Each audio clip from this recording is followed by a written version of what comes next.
लाली लाली डोलिया सबुज रंग हो, लागी गैल बत्ती सो कहर, लागी गैल बत्ती सो कहर।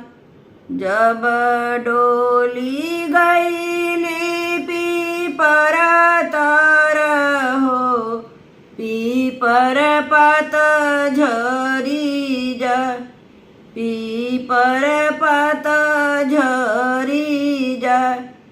दुआरे से पापारो अतैल हो, कहाँ गैली बेटी हमार, कहाँ गैली बेटी हमार। घर में से हमारो वती अइली हो, पापा के देली समझ, पापा के देली समझ।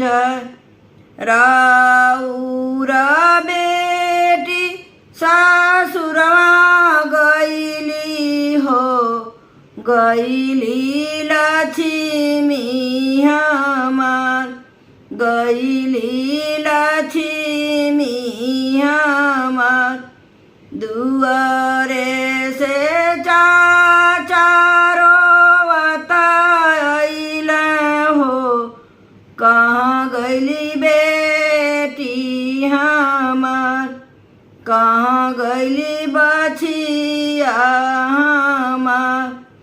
घर में से चाची रोवती अइली हो, चाचा के देली समझ, चाचा के देली समझ।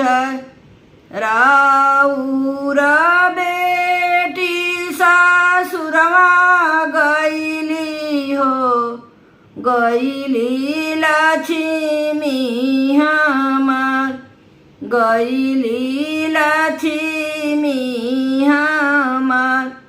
दुआरे से भैया रोवत अइल हो, कहाँ गइली बहिना हमार, कहाँ गइली बहिना।